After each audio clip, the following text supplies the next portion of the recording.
listeners, and welcome back to the SKYLIT Books podcast series. I'm your host for this episode, Justin Remer, and today I'm here to talk with author George Grella Jr. about his new book in the genre 33 1/3 series on minimalist music.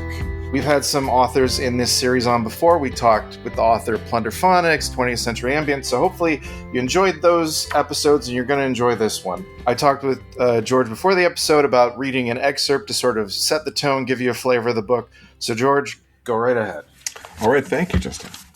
Because all music has time, all music is about time. Just as all buildings are about spatial dimensions, and for each that's almost always only the necessary foundation for their existence. Buildings are about their function. Music is about its expressive purpose. Minimalist music, on the other hand, is prominently about time, and the specific pieces that established it as a genre are only about time. Different examples of it may be about other things too, like the drama and narratives of Glass's Einstein on the Beach, Meredith Monk's Atlas, and Steve Reich's Different Trains. But historically, those examples came once the genre had been firmly established and there were opportunities to explore where it could lead. They are post-minimalist. Even those are built on the idea of music that doesn't just have duration, but works by structuring time in specific ways and by using the passage of time as the main resource. That is one of the identifying features of minimalist music. It is a signification of time that shows time happening and shows how music works in time and how music shapes and defines time. Minimalism's workings, its process, are right on the surface. This is again at the core of the genre, that experiencing the process in action is not just essential, but often the entire technique and purpose. Reich's Pendulum music from 1968 consists of 4 microphones, each suspended from some height at the end of long cords, set swinging in front of speakers until their momentum runs out and they stop. The music comes from the feedback that appears each time a mic passes close in front of a speaker. The process is the music is only process. The time it takes depends on the weight and speed and arc of the microphones. The time is marked by each mic swing so it can be seen passing as well as heard. It is a music of time. The simplest things can be the most profound. There's a performance of pendulum music on Sonic Youth's 1999 album Goodbye 20th Century that lasts for 5 minutes, 56 seconds of clock time. But the time of the music continually slows down as the swinging microphones lose momentum. If we push this just a little bit further, really just look at the surface, we see that the piece is about more than how it sounds. It's about the relative nature of time. The experience in time, of time, is a combination of the physical properties of the universe and the individual subjective psychology of the feeling of time. Maybe you follow the changing time of the microphones and feel the dimensions slowing. Maybe you see or hear the microphones in feedback, but time feels steady. Maybe the piece is boring and you feel impatient for it to end, which might be a combination of the time pendulum music is taking to finish, feeling endless, and something speeding up internally to get it the hell over with. Time is relative in pendulum music, and it's relative as a physical property as well, as Einstein, not on a beach, realized and described. And as a work that is about the physics of motion, sound waves, and time, this modest, simple, conceptual little thing could be a model of the Big Bang and evolution of the universe to the point of heat death, when time will come to an end. That wasn't Reich's design. He was experimenting with things and seeing where he could push the process of his music. Later Reich pieces, and minimalism generally, have a ticking clock quality that is not just the sound of notes and rhythms coming together, coordinated in time, but the sound of the present turning into the future. That process is deep and it's all around us. It runs through us. It's our lives. Reich wrote about this aspect of minimalism in his important essay, Music as a Gradual Process, something that's not quite a manifesto for a movement, but a clear description of what he wanted to hear. He points out that by process, quote, I do not mean the process of composition, but rather pieces of music that are literally processes. The distinctive thing about musical processes is that they determine all the note-to-note, sound-to-sound details and the overall form simultaneously. Think of a round or infinite canon. End quote. Of the listener, he says, the experience should be like, quote, pulling back a swing, releasing it, and observing it gradually come to rest, turning over an hourglass and watching the sand slowly run through the bottom, placing your feet in the sand by the ocean's edge and watching, feeling, and listening to the waves gradually bury them. Nice. Yeah. Considering how much you talk about Minimalism, it's tough. Yeah, as being about time, I love that the cover of the book is just a repeat symbol. that's right. I Did you have any input in that, or was that? Yeah, Bloomsbury has certain graphic design guidelines, and when it comes to a symbol on the cover, there's a very specific, very very simple look that they want, the first thing that I thought of was there's a very interesting diagram in Reich's drumming in the score, but also that goes back to the very first recording, which shows the placement of the musicians around the percussion instruments and how they're connected, and it almost looks like a circuit diagram, and it has quality of like things moving from left to right, but that was actually a little bit too too much for the cover design. Sure. So they suggested the repeat sign, and that was perfect. Yeah, it might be good for like a listener who is kind of just coming to it, maybe just sort of understanding the commercial idea of minimalism, which is sometimes just lumped in with ambient or like tone setting music. Yeah. What is that boundary? What is minimalism as a composition? Yeah, I'm glad you asked that, because that's really kind of why I wrote the book.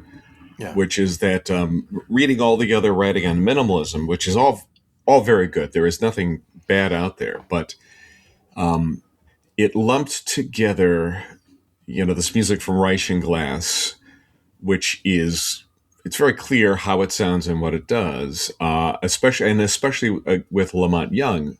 And you listen to Lamont Young, you listen to Philip Glass, and it is so entirely different in the way it's made and its purpose, that I never could put those two together.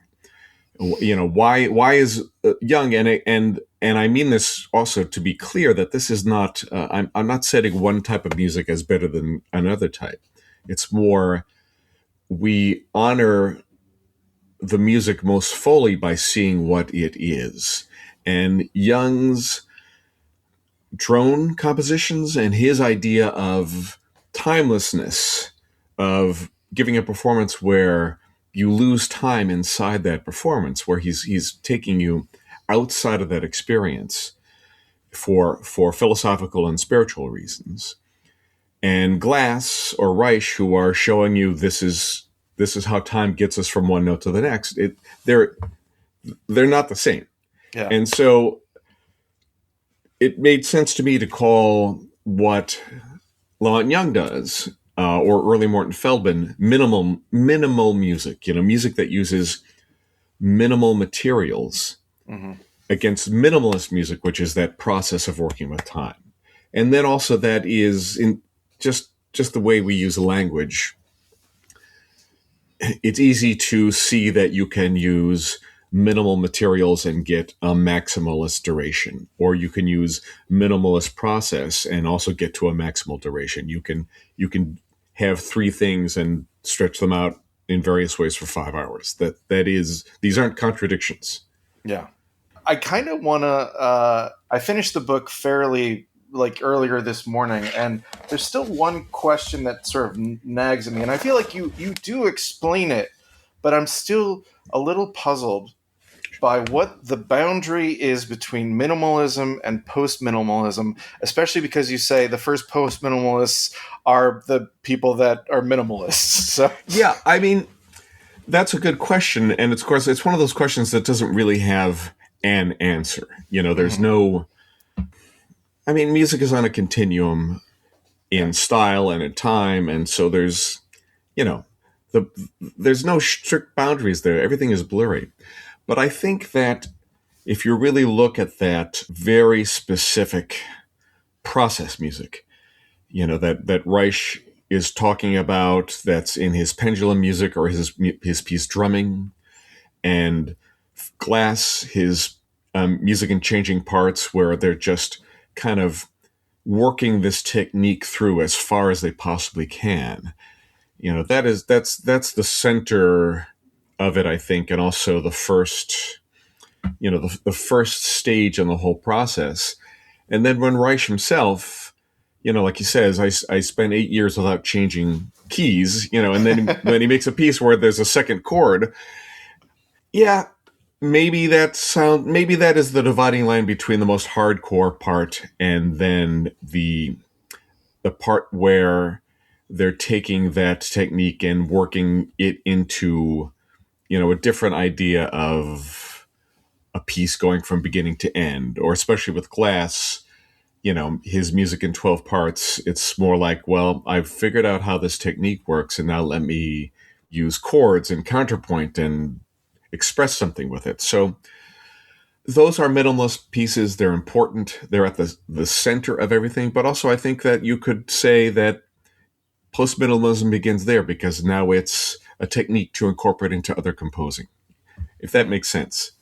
The difference between drumming and music for 18 musicians is that in drumming, the music is Steve Reich's phase idea, where things are overlapping and kind of waves wiping into other waves, and there's a point of conflict where everything seems mixed together and then something else comes out of it. While music for 18 musicians is like, here's a section and you hear it and it's done, and now here's the other section and here's the next one, and you hear his phrases, here's a 4-note phrase, and now we add another note. So his process is very explicit, but it's less experimental and more an established language. Maybe that's a way to put it. Yeah. But that, again, I'm not necessarily right. It's really more of a suggestion. Because then you've got the post-minimalist, and I think John Adams is one, or especially the Bang on a Can composers who say, oh, this is a fantastic language and a fantastic technique, and also we want to make music that does this, and so let's use this technique, but for a different purpose. Yeah. Maybe another way to look at it is that minimalism, as I quote Glass in the book, pointing out that it's a toolkit, and maybe the minimalist music is just the tool, and then post-minimalism is the tool with other tools. You say so many interesting things that, like, I get intuitively, but maybe, like, it'd be nice to have them said explicitly. And at one point, you're discussing Meredith Monk's opera Atlas, and yes, describing it as a great minimalist opera. And then you say Einstein on the Beach is not a great minimalist opera. Not that it's not a great opera, but that it's not a great minimalist opera. Well, it's more, again, the way that she uses those tools and the way that Glass uses those tools in the context of an opera. Mm-hmm. And also, I think Einstein on the Beach we call it an opera because it gets performed in opera houses. We call it an opera because it's big and long. We call it an opera because it's people on stage performing with music, and there's texts and there's singing, but it is, 1, 2, 3, 4, 5. They're counting numbers. Yeah. It's something else. It's one of a kind also. It's a one of a kind thing. So it's really hard to give it a label. Mm-hmm. While Atlas is this is a narrative of his journey. I mean, it's an explicit narrative of a journey, and it's an opera in the sense of fundamentally opera is music drama, where the music is part of the, not just underlying the drama like a film score, but it is a character. It is part of the drama. And Monk is really such a genius because there is one passage that has sung text, but her thing is that she doesn't use words. She uses, vowels and consonants and things like that. But you know exactly where the story is going and what they're doing because she makes the music into a character. Mm. And so that is more operatic than a lot of the stuff that I see at the Metropolitan Opera, that is arias and things like that. Sure. Because a lot of operas, the music doesn't really fulfill that character part. The great ones do, and the great opera composers, but she is really a great opera composer. It's just that she doesn't sound like Verdi, but that's cool because, Verdi, we can look back at 19th century Italy and say, yeah, that stuff's great, but what about it's 21st century America? So, what do we have for us now? While Einstein on the Beach is like this fantastic philosophical lecture, with music. Yeah. It went, and you put that on paper and you're like, oh, I don't want to listen to that. But then you listen to it and you see it and you're like, I want this thing. Yeah. You know, it's a different thing too. And again, it gets into that idea of minimalist music as a process that shows how time works, because time is this, I that's another reason why I wrote the book, because time is, we're not screwing around when we talk with time. Time controls everything. Mm-hmm. And as I mentioned in the book, this physicist, Richard Muller, who's written a very interesting book about time, trying to define it as a physical thing that can be, quantified and studied, and that he feels that time is the product of the expanding universe. That as long as the universe keeps expanding and making more space, new space produces new time. Mm-hmm. And so we are really we're just being carried along by the state of nature, which is so far beyond our day-to-day experience and even our understanding. And so, yeah, Einstein on the Beach maybe he's showing you without knowing it, but by using this process, maybe Glass and Robert Wilson are showing you what the expanding universe sounds like and what our experience of physical being really is. The movement, or whatever you want to call it, is definitely sort of like a reaction to modern living. And in the same way, the movement before it that this is kind of reacting to, serialism, feels like that as well. Could you talk a little bit about that and how minimalism reacts to it? Sure. Just as a background, I write a lot about classical music, and part of my own background is going to graduate school for composition, and I read a lot of classical concert reviews. So this is something that is just, it's part of my experience and my knowledge. And the more I see performances or listen to things or read about things outside of the, commercial capitalist reality that we live in, classical music has never not been a part of just regular life until this weird window in the 20th century, especially after World War II, where I want to say this briefly because it's a complex story that has to do with all sorts of things. But, up until the 19th century, classical music wasn't a thing that anybody knew existed. It was just like, what's the new Handel? What's the new Mozart? This is just part of, all music was new music.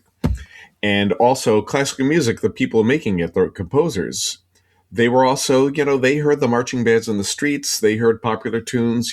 Classical music was never separate from what was popular with the general public. Until we get to the 19th century and Beethoven dies, and Beethoven is such an enormous and revolutionary figure that people start gradually looking back to the past, like, oh, we've got to play more Beethoven. We've got to play more Beethoven. So then it starts to become this, this historical legacy that is brought out in concert. And again, this is fantastic music, so that's fine. But then through all sorts of reasons having to do with the rise of institutions and political economy and stuff like that, classical music gets put into conservatories and graduate programs at universities and concert halls, and classical composers become people who have to go to conservatory and get a master's degree and then get a PhD and then teach the following generation. And it becomes this cloistered thing separate from society, especially with the influence of Arnold Schoenberg's atonal system. And this is serialism, or 12-tone music specifically. And Schoenberg was a German composer, late 19th century, mid 20th century. He was an immigrant from Nazi Germany and ended up dying in Hollywood. He was often thought of as a revolutionary figure in music because he made a radical change before World War I with making a system so that music could be played atonally with strict rules so that it would never, ever hint at having a major or minor key. He did this because he was actually a conservative, and he loved the forms of, Germanic 19th century music, especially Brahms. And he was making music at a time when harmony was getting incredibly rich and dissonant and unstable. And he felt that, we're going to lose this. We're going to lose these forms. Harmony is falling apart and we can't do sonata form anymore, things like that. So he kind of co-opted what he heard around him into the system, and it was heavily influential. And he taught Alban Berg and Anton Webern, who were two great composers, and Webern very, very influential in 20th century avant-garde music. Then after World War II, after this devastation of World War II, there was this movement towards not just atonality, but kind of like Schoenberg would design a system so you could make a scale that would fit the atonal means. And so composers were like doing that, and then they were like, well, let's do this with rhythm and timbre and dynamics and all sorts of things like that. So it became this serialization of music, this control of every aspect so as not to become a kind of influential romanticized propaganda rhetoric that we can convince you of some terrible idea, this, because everyone had witnessed this. And so this is, Sure. it was a utopian idea, and it got into the academies. And so everyone was making this music. And also you were considered, if you didn't make serial music, you weren't a serious composer. And it became, the academies became these research centers. So instead of Handel and Mozart and Beethoven writing music for the public, composers were writing music for other composers. And Reich and Glass studied this music. They went to college, they went to graduate school, they met in postgraduate at Juilliard. I mean, they did all this stuff, and they were like, we just don't like it. And this was an important movement in American music also. Lamont Young and Lou Harrison and Terry Riley.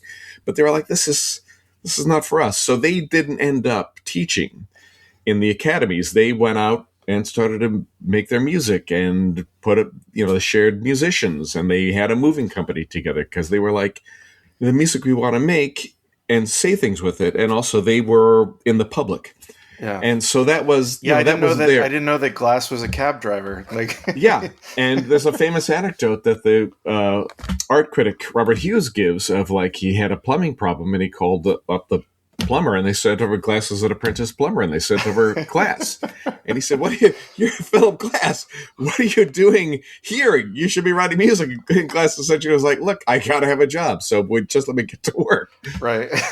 Yeah. So so although their music, 1964, what they're doing is new in 1964, and also new in the whole tradition of classical music, their place in society and the social aspect of the music making was old. I mean, because that's how it always was. We just had this weird blip, this weird window that was ahistorical. We're slowly getting out of it, and they were the most influential people to do that. The Bang on a Can group of composers and musicians that have followed, that's also the same thing.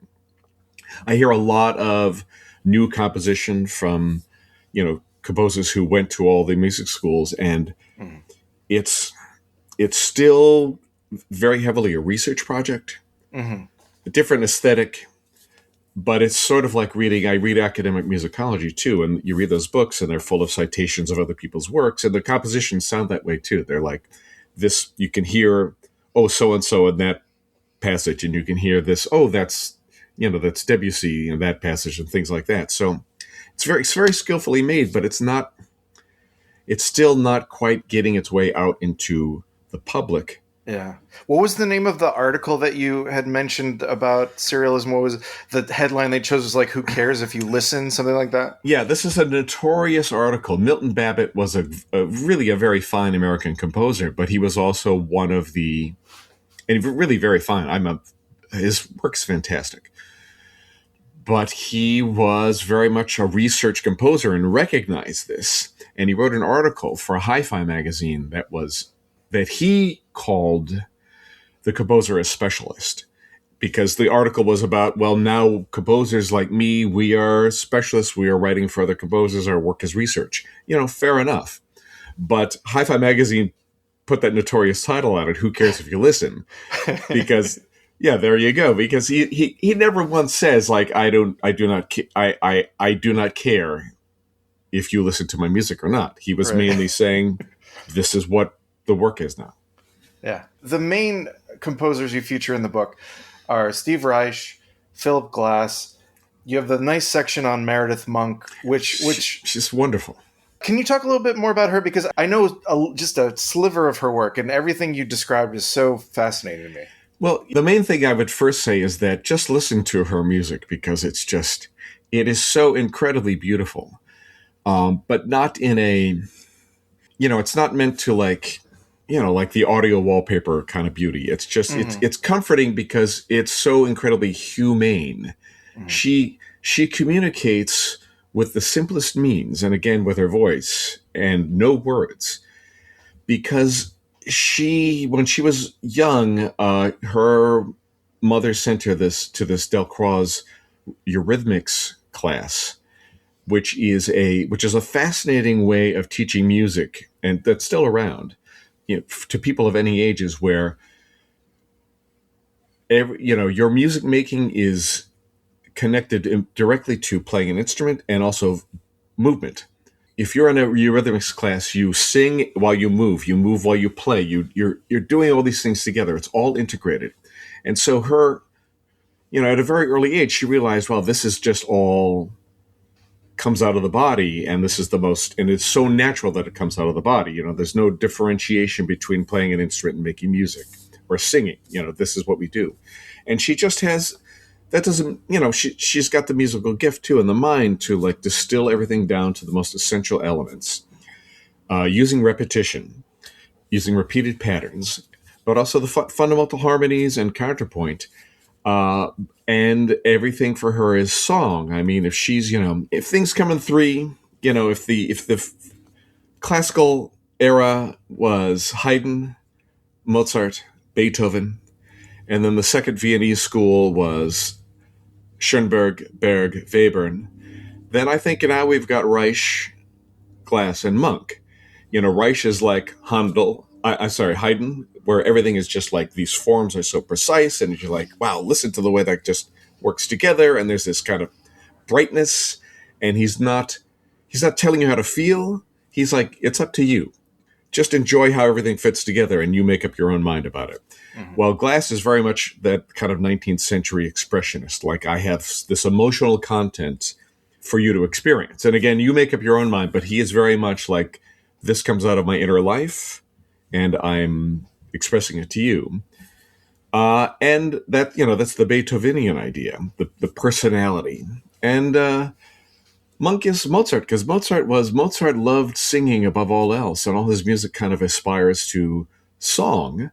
And his operas are the most wonderful operas. And so she's that way. She's like, we sing. We make music by singing, and then everything comes together after that. But yeah, her incredibly lean, resonant sound of her music, this kind of little song forms, because everything is short for the most part. Mm-hmm. And you feel that physical expression coming out of what she's doing. She's fantastic. There's nobody like her. It makes me think too, because later in the book you talk about sort of the interplay between this music and pop culture, and I'm realizing that the first time I heard her work was on a soundtrack. On a film soundtrack. Yeah. What is it about the minimalist work that seems to work so well? And like, for instance, the famous is, Glass's Koyaanisqatsi score and stuff like that. What lends itself so well to that? Well, I think Glass is tough to separate into just pure process, because again, he's just a very fine composer who, a composer who wants to express their personality through the music. That's not an easy thing to do well, and he does it well because he's just that good. But I think that he's got an ear for those resonant sounds. Koyaanisqatsi has got that fantastic low vocal line, which is just, he sounds good to his ear generally sounds good to most ears. The Philip Glass ensemble is all the organs and these saxophones and the voice. It's like this fantastic, rich blend of reedy textures and things like that. And also his, he uses his basic stuff is like, I write counterpoint and voice leading, and these are like fundamental things. I mean, people who don't know Bach hear Bach and they love it because it's like, wow, listen to that. Listen to the counterpoint turning into something else. Listen to this move into something else. It's so satisfying. And Glass is traditional in that sense. He uses these very traditional structural ideas, and he's just so good at it. And he loves those ideas, because they work. And he has reinvented the language. But at the same time, he's like, why throw? He's not Schoenberg. Why? Or he is. Why throw these things away? Because they work and they sound so great. Yeah. Oh, and I will say too that it's not quite on that soundtrack, but his actual operas like Satyagraha and Akhenaten, and his vocal works like Hydrogen Jukebox with Allen Ginsberg. Glass writes great vocal melodies. He just does. He's got a gift for melody, and melody is a very much, I listen to melody, I love it, you do. You don't get a lot of good exploration of melody, like in criticism and musicology. It's very little understood, strangely, but it's one of the key elements of music, and he writes such wonderful ones. Yeah. It's not as well known, I think, partly because the film is not well known, but I really love his score for Scorsese's Kundun that also has some great chanting and just sort of that sound. And that reminds me that you have a little footnote where you note that many of the minimalists are quite religious. And in fact, you talk, when you start expanding to Europe, you talk about Arvo Pärt. And that seems like a composer who's not only guided by that, but like who is expressing that religion through the work. Yeah, very much so. What's the best way to put it? It's not a property of the music, but maybe it is a way of thought that produces such music. With Reich, it's more, he has tackled certain Judaic subjects in his music explicitly. He does it with text and things like that. And again, he's less like, he's not trying to give you a liturgical experience. But this is something he wants to say. So that drives him, but also at the same time, he's got so much music that it's not about anything.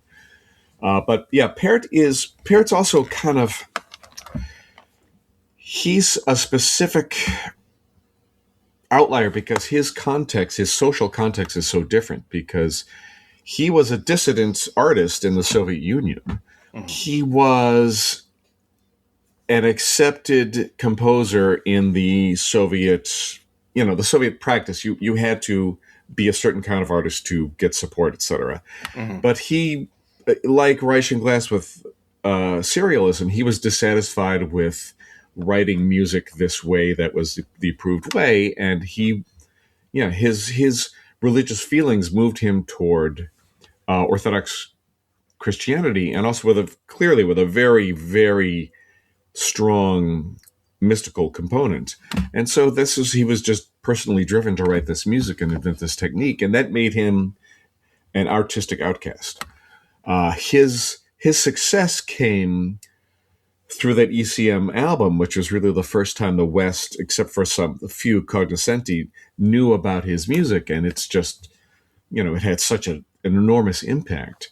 And it deserves it, because he's also a phenomenally wonderful composer, and his method of working with time has that he wants to get to that point, at least for himself. Well, Glass is very much a practicing Buddhist, and I think that draws him to like Kundun and things like that. But also that's a detail inside his way of working with notes. And so again, you can take it or you can just enjoy it as it is and enjoy the rest too. But yeah, Pärt his music is about his spiritual experiences. Yeah, certainly.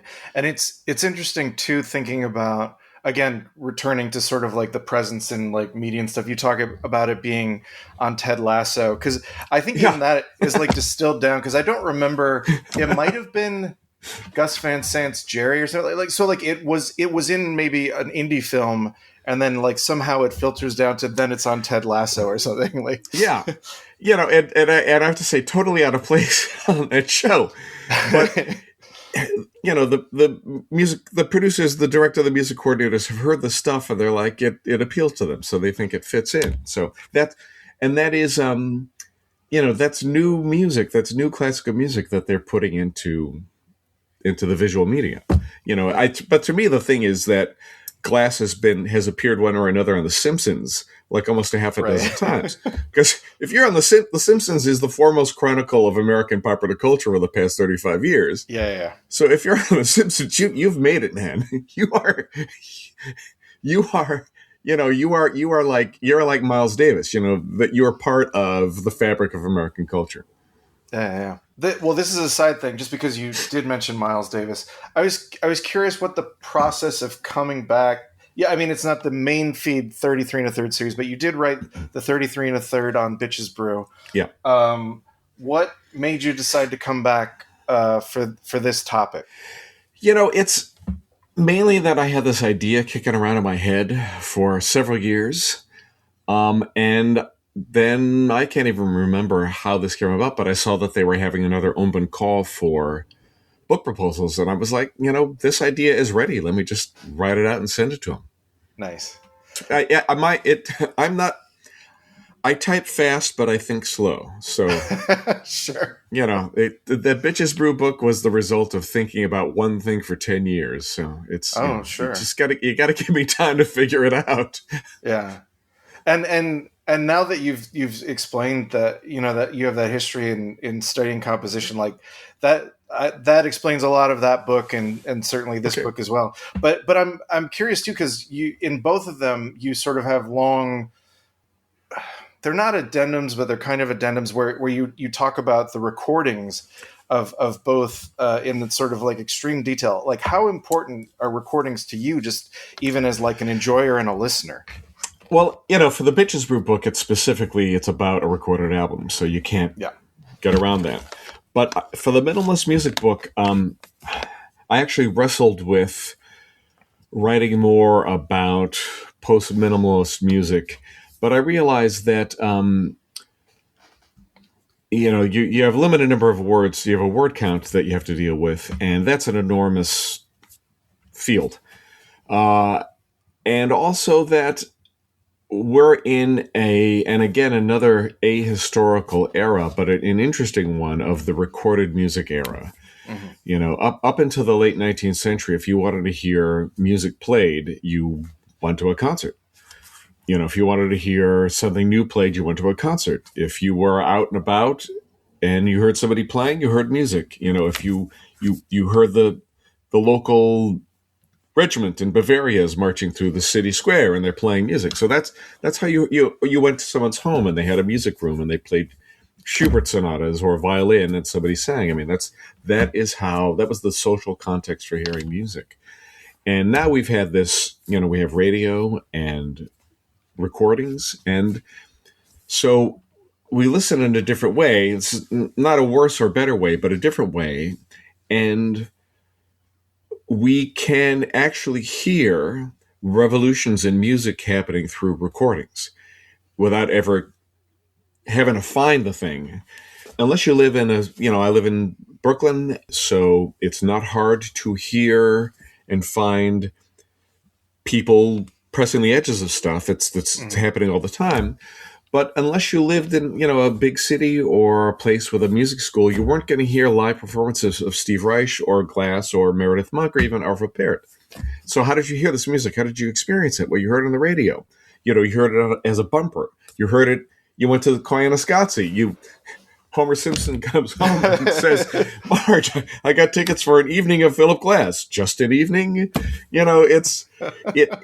So this is the medium, and so I think it's important to address that body of work, because it is, composers are sitting there, they're writing the music out, they're rehearsing with musicians, maybe they're giving it played, or else it gets recorded, and that's how they're getting it to you.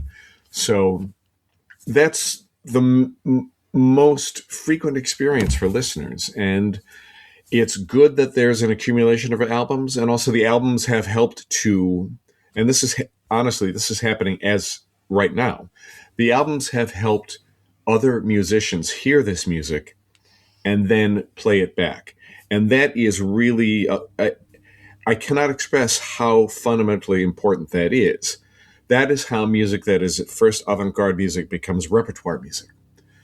Even in the past 4 weeks, I have seen Juilliard students playing Nico Muley's arrangements of Philip Glass Ensemble works in Zankel Hall. And it was fantastic, beautiful music, but also seeing these young musicians playing music that is definitely, clearly classical music. That's Philip Glass. But it's not what they usually work on, because Glass did it for his ensemble, and so now that's how it becomes repertoire. Somebody else starts playing it. There's an album from the Ichthys Ensemble in Belgium where they're playing Einstein on the Beach, and it is the only other album other than the Philip Glass Ensemble of them playing, of this music being played. And just in sheer terms, the Philip Glass Ensemble albums are better recordings, but that another group is now playing this is incredibly important. It means that any other group could play this. Yeah. Or Ensemble Moderne transcribing music for 18 musicians, and now this is a repertoire piece with a score. And I have seen so many different, I have seen more performances of that by musicians other than Steve Reich musicians than I've seen 2 performances Steve Reich musicians, and I've seen, I think, 6 or 8 performances by other groups. So it's repertoire music. It's there for other people to play. At the Bang on a Can Long Play Festival the first weekend in May, Michael Riesman from the Philip Glass Ensemble did an arrangement of Glassworks for the Bang on a Can All-Stars. Very different instrumentation, but again, hey, somebody can go get that music and play it now. So this is so incredibly important, and it all comes from the albums.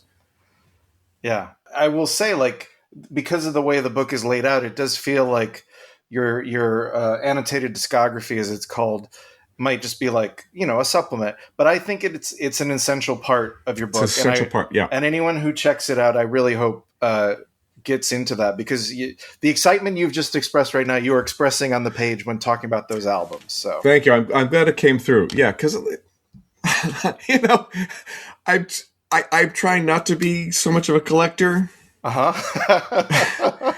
It's hard, but it's like it's so nice to know. It's like, wow, I love that thing, and here it is, and damn, I can listen to it when I want to listen to it. I can experience it when I want to experience that. And nice. And again, it's so rewarding to hear these revolutions happen, and then to hear oh yeah, this album is so great. Oh, this one is a little different. Wow, that's fascinating. It's the music has that depth to it, where there's no definitive answer as to what it's supposed to be, and there's subtle differences in how you can play it, and still it is itself. It's recognizably itself. That is, the more music the more ideas music can support, the longer it will last and the farther it will spread. Yeah, for sure. It's also interesting too. So this is the last thing I want to talk about is, especially considering where Steve Reich started with tape samples and loops and stuff. You talked toward the end about the dialogue between minimalism, post-minimalism, and pop, and the way that these pieces have been sampled and remixed and so on. Can you talk a little bit about that to wrap this up? Well, the music that was made on these initial albums, to go back to the discography, has been such a useful tool for so many people to learn from, and again, not just to, well, we're going to play this too, but it is, you've got the Orb using Steve Reich, you have Radiohead sampling his music, and then Reich doing his own radio rewrite piece where he takes bits of Radiohead songs and weaves them into this composition that he made. And of course, Glass doing the film scores, and then Glass's music being used in, again, not just pop music samples and hip hop albums, but the incredible Crabtree remix of where he isolates Debbie Harry's vocals from Heart of Glass and puts it over the second movement, slow movement of Philip Glass's violin concerto, which they use in The Handmaid's Tale. And that is, you may or may not like it, but it is really wild that he did this, and those two things fit together. That's part of it, but also, as Glass himself pointed out in this interview, that when he hears Donna Summer, he's like, these are our tools. Mm-hmm. We were using these tools literally in 1964, and now 11 years later, they were making, I Feel Love. They're using that same kind of like, we're using these repetitive processes. So, and that's another thing that's important that ties into the discography, I think, which is that before Reich and Glass were accepted by the classical establishment, the public accepted them. Mm-hmm. And the musicians in public, in pop music, and accepted them. Poly Rock asks Glass to produce some of their sessions, during the New Wave era, stuff like that. So this is, they were always communicating with the public because the tradition of their music, the classical tradition, is to always communicate with the public. And work back and forth. We have 3 layers of time in the book. There's time, 1, 2, 3, 4, 5, 6, 1, 2, 3, 4, 5, 6, 7, 8. There's time in the music. There's time as the medium in which music works. And then there's this historical time, this historical picture where, this is how people live and work with music and music in society. And part of the Western world fell out of that for, 50, 60 years. But now time is coming back through Reich and Glass and Meredith Monk and all those wonderful musicians. Totally. Well, thank you so much for being with us today, George. Thanks so much for having me. I want to let folks know, so we have minimalist music stocked in the Skylight Books Arts Annex, 1814 North Vermont in LA. You can go on our website, skylightbooks.com, or get it from a lovely bookshop in your neighborhood. Support your local bookshops. Is there anything you'd like to add at the end here? I would say, find the time in your life to sit down and listen to a long, nice, wonderful long thing like music in 12 parts or sit on the beach. There's worse ways to spend 4 or 5 hours in your day if you can find it. That sounds like great advice. All right, thanks, Ben. Thank you so much. Thanks for listening to this episode of the Skylight Books podcast series. We hope you enjoyed it. If you'd like to check out the book featured in this episode, or others, please visit skylightbooks.com. If you're in the Los Angeles area, stop by for one of our live in-person author events. You can find a calendar on our website. If you like this podcast, leave us a review. It really helps us out. Our music is by Duck the Piano Wire. Till next time.